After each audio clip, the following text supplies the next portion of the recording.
Hello everyone, मेरा नाम है हिमांशु और आप सभी का स्वागत है आपके अपने channel math magics with Himanshu में। कल की क्लास में हमने रियल नंबर्स को पढ़ा था और आज की क्लास में भी हम रियल नंबर को ही कंटिन्यू करने वाले हैं क्योंकि इसमें कुछ एक चीजें रह गई हैं।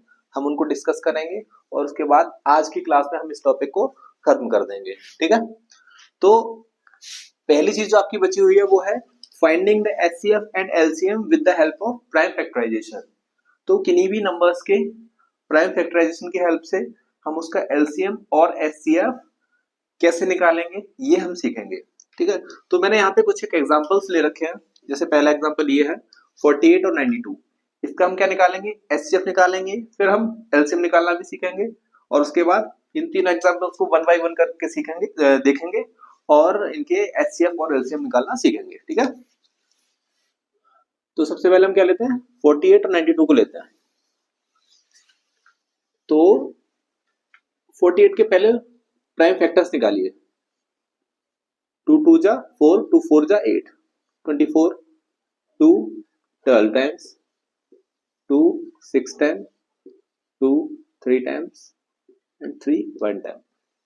फैक्टर्स निकालने तो आपको आते ही होंगे। तो 48 के फैक्टर्स क्या निकल के आए, 2 to the power 4 into 3 to the power 1। ये इसके प्राइम फैक्टर्स निकल के आए। 92 के फैक्टर्स निकालेंगे हम। 46, 23, 1। तो 92 के जो प्राइम फैक्टर्स निकल के आएंगे वो आएंगे 2 to the power 2 and 23 to the power 1। तो ये इसके फैक्टर्स निकल के आए। अब एचसीएफ क्या होता है आपका, एचसीएफ होता है हाईएस्ट कॉमन फैक्टर। ठीक है, तो हम इसमें से देखेंगे कि इन दोनों प्राइम फैक्टर्स जो है 48 के और 92 के, इसमें जो हाईएस्ट कॉमन फैक्टर है वो क्या है। ठीक है, अब देखिए यहाँ पे 2 टू दी पावर कितनी दे रखी है, 4, और यहाँ पे दे रखी है 2 टू दी पावर 2। ठीक है, तो यहाँ पे जो हाईएस्ट कॉमन फैक्टर है वो 2 टू दी पावर 2 है, क्योंकि अगर हम यहाँ से कोई भी फैक्टर कॉमन लेंगे तो हम मैक्सिमम 2 टू दी पावर 4 ही कॉमन ले सकते हैं। ठीक है, तो यहाँ से क्या कॉमन आ जाएगा, 2 टू दी पावर 4। तो एचसीएफ इसका कितना हो जाएगा, 2 टू दी पावर 4। इसके अलावा देखते हैं कोई और फैक्टर कॉमन है इन दोनों में। ठीक है, यहाँ पे 3 टू दी पावर 1 है लेकिन यहाँ पे 3 की कोई पावर नहीं है। यहाँ पे 23 की पावर 1 है लेकिन यहाँ पे 23 की कोई पावर नहीं है। तो इसमें से कोई और फैक्टर कॉमन नहीं आ रहा। तो जब कोई और फैक्टर कॉमन नहीं आ रहा तो इसका जो एचसीएफ है वो क्या हो जाएगा, सॉरी यहाँ पे मैंने 2 टू दी पावर 4 लिख दिया, 2 टू दी पावर 2 है ना। तो इसका एचसीएफ जो है वो 2 टू दी पावर 2 हो जाएगा, क्योंकि हम इन दोनों में मैक्सिमम 2 टू दी पावर 2 ही कॉमन ले सकते हैं। तो इसका एचसीएफ कितना आ जाएगा, 4 आ जाएगा। ठीक है, समझ में आया। चलिए एक और एग्जांपल देखते हैं हम।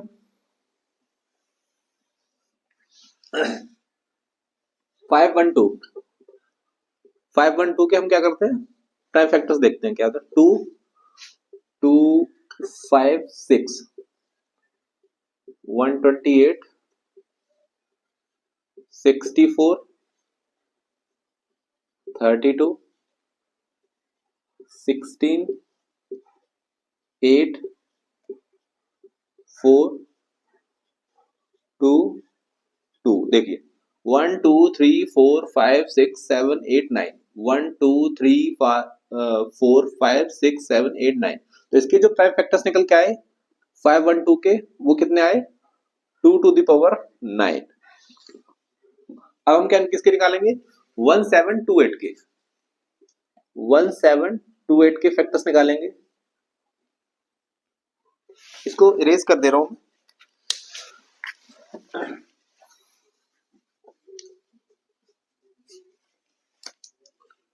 1728 के फैक्टर्स निकालेंगे।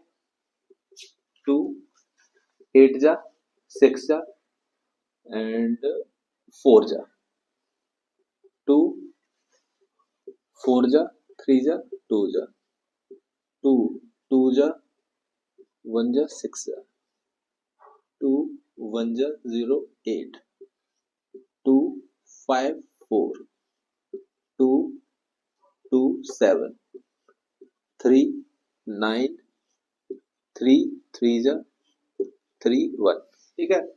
तो 1728 के जो प्राइम फैक्टर्स निकल के आएंगे वो कितने आएंगे, 1 2 3 4 5 6, 2 to the power 6 into 3 to the power 3, ये इसके प्राइम फैक्टर्स निकल के आए। अब एचसीएफ क्या हो जाएगा, एचसीएफ हम देखेंगे इसमें जो हाईएस्ट पावर का कॉमन फैक्टर है वो कौन सा है, ठीक है। तो इसका एचसीएफ कितना निकल के आएगा, इसका एचसीएफ निकल के आएगा 2 टू द पावर, देखो 6 कॉमन आ जाएगी, है ना, यहाँ पे 9 है और यहाँ पे 6 है, तो 2 टू द पावर 6 कॉमन हो जाएगा, ठीक है। 2 टू द पावर 6 कितना हो जाएगा, 2 2 जा 4 8 64, ठीक है। तो इसका एचसीएफ कितना आ जाएगा, 2 टू द पावर 6 यानी 64, ठीक है। चलो इसको देखते हैं, 84 84 के जो प्राइम फैक्टर्स हैं वो क्या निकल के आएंगे, 84 की 2 4 2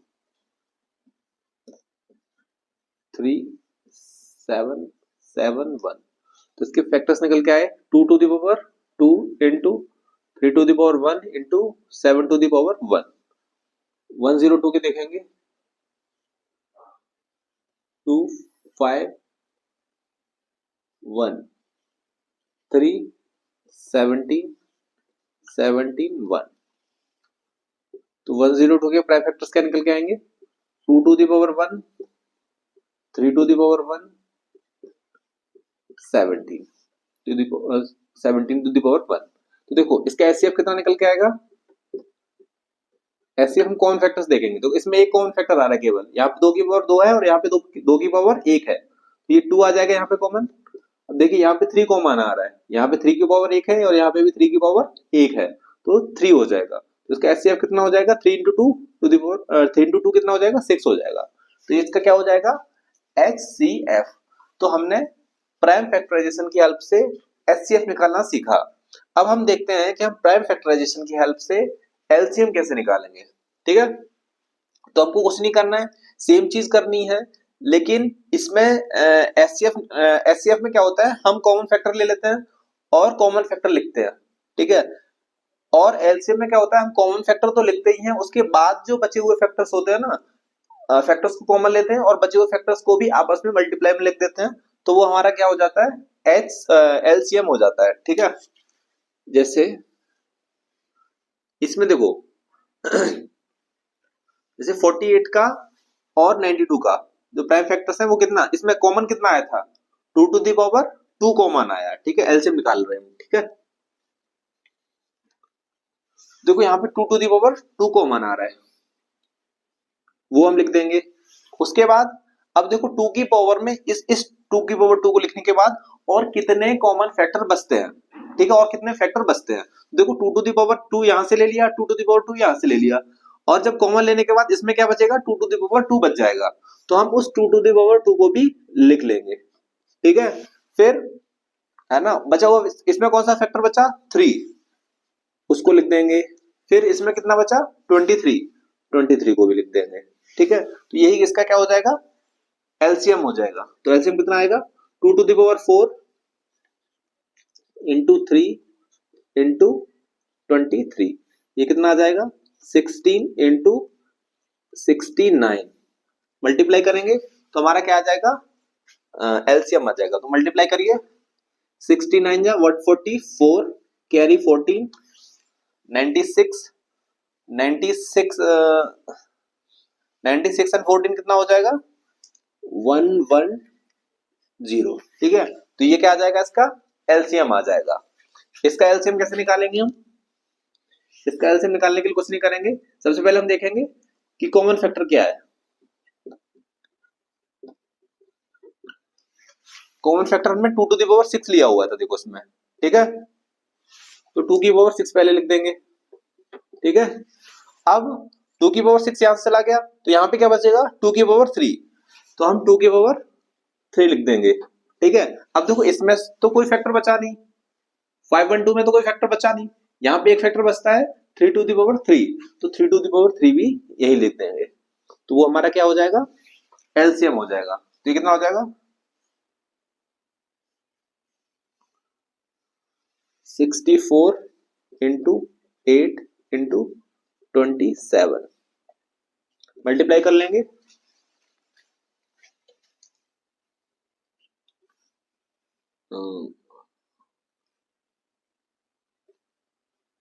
512 इंटू 27 इसका मल्टीप्लाई कर लेंगे, वही उसका आपका आंसर हो जाएगा। ठीक है, इसी तरह इसका एचसीएफ देखेंगे, सॉरी एचसीएफ तो निकाला ही हमने, एलसीएम देखेंगे। एलसीएम क्या हो जाएगा, देखो यहाँ पे कॉमन फैक्टर देखेंगे, कॉमन फैक्टर कितना था हमारा 2 इंटू 3। ठीक है, अब देखो एक 2 हमने ऑलरेडी लिया हुआ है, ठीक है, इन दोनों में से कॉमन, और एक 2 हमारा इसमें से बच जाएगा। ठीक है, फिर 3 हमने लिया हुआ है ऑलरेडी, 7 नहीं लिया हुआ है तो 7 ले लेंगे, और 17 नहीं लिया हुआ तो 17 ले लेंगे। तो कितना आ जाएगा 102 इंटू 14 28 14, तो ये आपका आंसर आ जाएगा। ठीक है, यहां तक किसी को कोई डाउट हो तो वो पूछ सकता है या कमेंट सेक्शन में लिख सकता है, उसके डाउट्स जो है वो सॉल्व किए जाएंगे।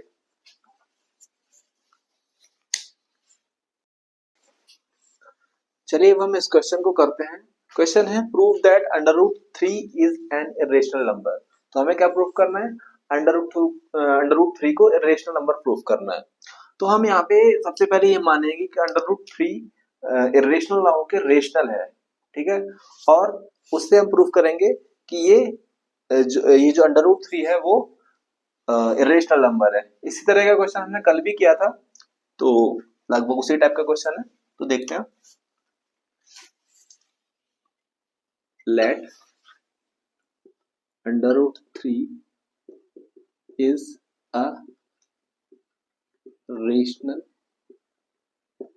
number।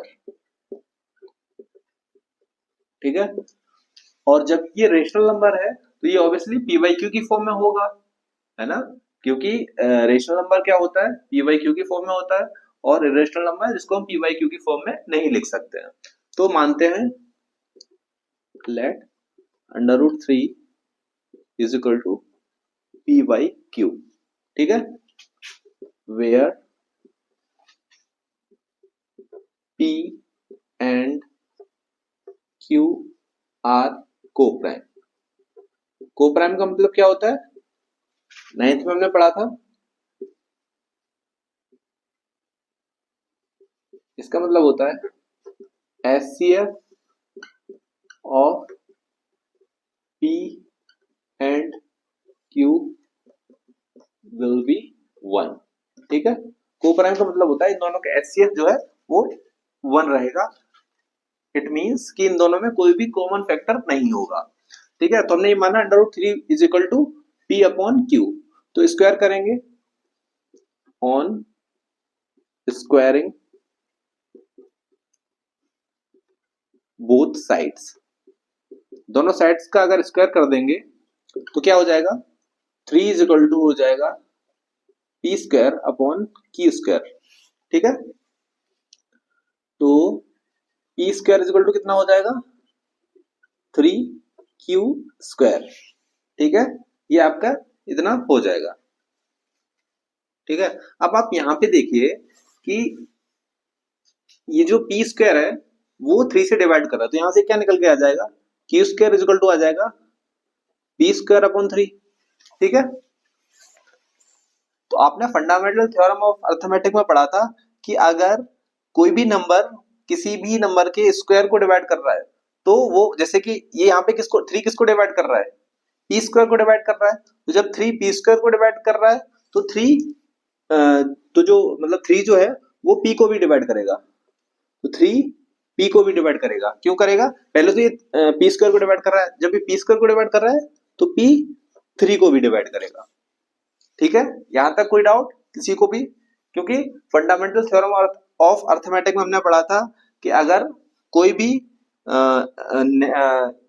भी आपका प्राइम नंबर होता है वो किसी पॉजिटिव इंटीजर के स्क्वायर को डिवाइड करता है तो वो उस पॉजिटिव इंटीजर को भी डिवाइड करेगा। ये हमने फंडामेंटल थ्योरम ऑफ अरिथमेटिक में पढ़ा था। ठीक है, अब जब p यहाँ पे ये इसको डिवाइड कर रहा है, तो जो p की वैल्यू है वो किसी दूसरे फैक्टर यानी कि मान लेते हैं p is equal to 3r के लिए वैलिड होगा ये। ठीक है, क्योंकि क्या है कि जब ये डिवाइड कर रहा है तो जब डिवाइड कर रहा है तो वो किसी और इंटीजर के मल्टीपल में भी होगा। ठीक है, तो हम मान लेते हैं कि कोई r इंटीजर इस तरह से है कि p is equal to 3r। यहाँ पे लिख देते हैं फॉर सम इंटीजर r। ठीक है, तो अब क्या करेंगे अब हम ये करेंगे कि p की वैल्यू हम इस वाले इक्वेशन में पुट कर देंगे। इसको इक्वेशन 1 मान लेते हैं, तो इसमें पुट करेंगे ऑन पुटिंग द वैल्यू।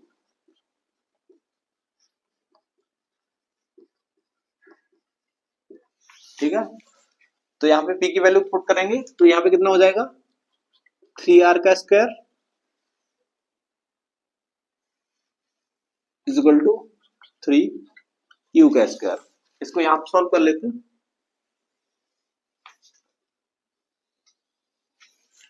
तो ये कितना हो जाएगा 9r square is equal to 3q square. 3r square is equal to हो जाएगा q स्क्वायर के। ये इक्वेशन हो गया आपका सेकंड। ठीक है, ये इक्वेशन हो गया 1 और ये इक्वेशन हो गया सेकंड। तो अब देखोगे आप इक्वेशन फर्स्ट और सेकंड से q और r के p और q के जो कॉमन मल्टीपल है वो 3 निकल के आ रहा है ना।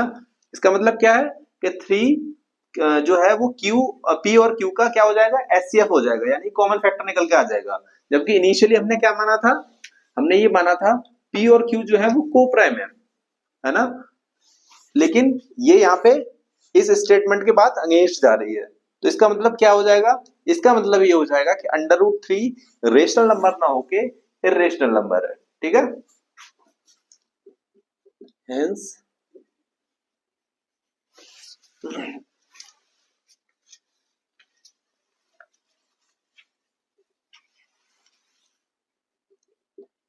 hence under root 3 is irrational number।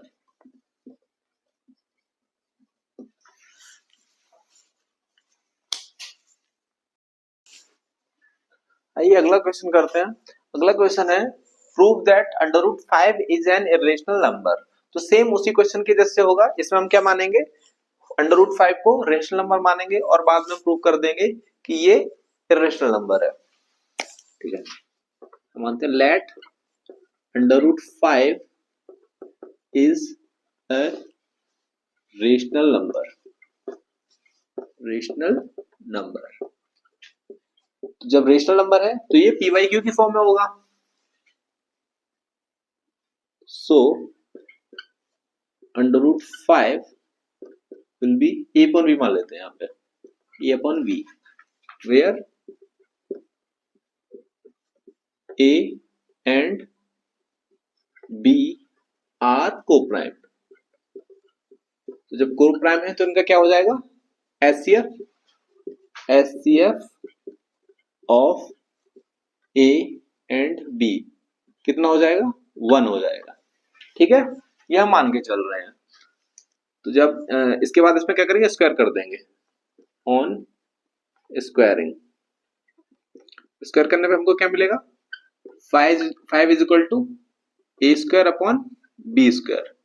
तो A square is equal to किसके हो जाएगा 5b स्क्वायर के, और बी स्क्वायर किसके बराबर हो जाएगा ए स्क्वायर अपॉन 5 के। भाई क्या करेंगे हम थ्योरम से हम क्या करेंगे, देखो इसमें क्या है ए स्क्वायर किसको डिवाइड कर रहा है, ए स्क्वायर जो है 5 से डिवाइड हो रहा है, तो ए भी किससे डिवाइड होगा 5 से डिवाइड होगा। ठीक है, तो इसका मतलब क्या है कि ए जो होगा वो आपका वो 5 का मल्टीपल होगा। जब ए 5 का मल्टीपल होगा तो मान लेते हैं let A is equal to 5c for some integer c। ठीक है, इसके बाद क्या करेंगे हम, इस वैल्यू को पुट करेंगे, इसको दे देते equation 1, putting this value in equation 1, putting the value of a in equation 1, equation 1 में इस वैल्यू को पुट करेंगे तो क्या निकल के आएगा आपका, 5c का स्क्वायर किसके बराबर हो जाएगा, 5b के स्क्वायर के, 5b के स्क्वायर के, तो 25c स्क्वायर किसके बराबर आ जाएगा, 5b स्क्वायर के। और यहां पे करते हैं इस क्वेश्चन को, 5c स्क्वायर किसके बराबर आ जाएगा, b स्क्वायर के। ठीक है, ये इक्वेशन हो गया आपका सेकंड। तो आप इक्वेशन 1 और सेकंड से देखो कि a और b दोनों का जो कॉमन मल्टीपल है वो 5 निकल के आ रहा है। तो जब इन दोनों का कॉमन मल्टीपल 5 निकल के आ रहा है तो ये क्या हो जाएंगे, कोप्राइम नहीं रहेंगे। और जबकि हमने इनिशियली क्या माना था, a और b जो है वो कोप्राइम है, तो जब ये कोप्राइम नहीं है तो ये क्या होंगे, रेशनल नंबर क्या हो जाएंगे, ये इर्रेशनल नंबर हो जाएगा √5। Then we can say that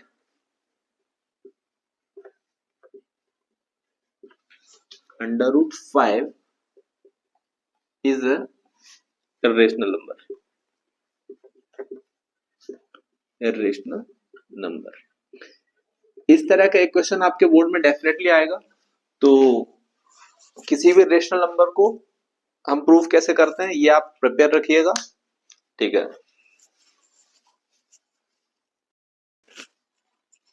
अगला क्वेश्चन है, इस क्वेश्चन में हमको प्रूफ करना है 5 minus √3 is an irrational number, ठीक है। इसमें हम क्या करते हैं, let 5 minus √3 is a rational number.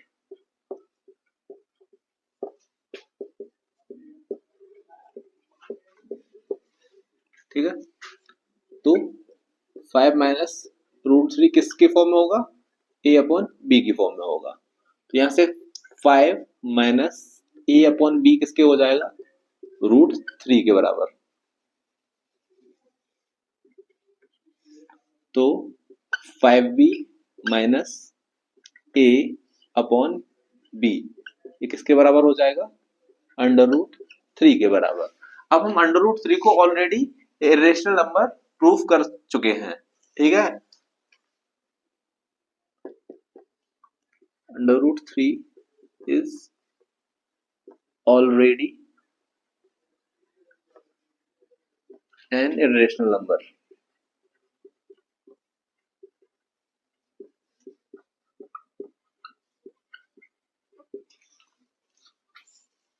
So 5 minus √3 will be an irrational number।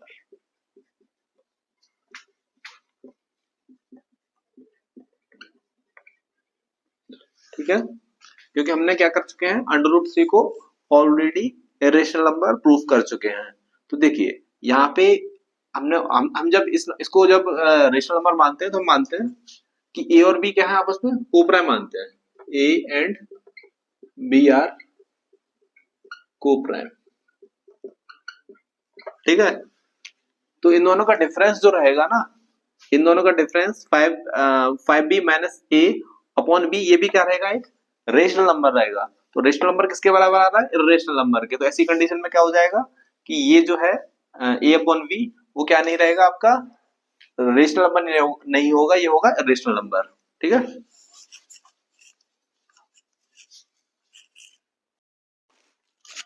आइए इस क्वेश्चन को करते हैं। ये क्वेश्चन हमको दे रखा है, if the LCM and HCF of two numbers is 72 and 336, if one number is 104 find the other number. ठीक है, तो इसमें हम क्या करते हैं, let the numbers are A and B. ठीक है, तो इसका एक फॉर्मूला होता है, product of numbers is equal to HCF into LCM, ये आपका फॉर्मूला होता है। प्रोडक्ट ऑफ नंबर क्या है, ए इंटू बी, एचसीएफ कितना दे रखा है 72 और एलसीएम कितना दे रखा है 936। मान लीजिए ए की वैल्यू आपकी 104 है, इंटू बी किसके बराबर हो जाएगा 72 इंटू 936 के, तो बी इक्वल टू कितना हो जाएगा 72 इंटू 936 अपॉन 104। तो डिवाइड करेंगे 8 जा 30 से डिवाइड करेंगे, 13 8 जा 104, 13 7 जा एंड 32 जा 8 से 9 जा, तो बी कितना निकल के आएगा 72 इंटू 10 कितना हो जाएगा, कैरी 164, ये आपका दूसरा नंबर निकल के आएगा। तो बी आएगा आपका 648 और ए आएगा, ए ऑलरेडी दिया हुआ 104। ठीक है, चलिए थैंक यू।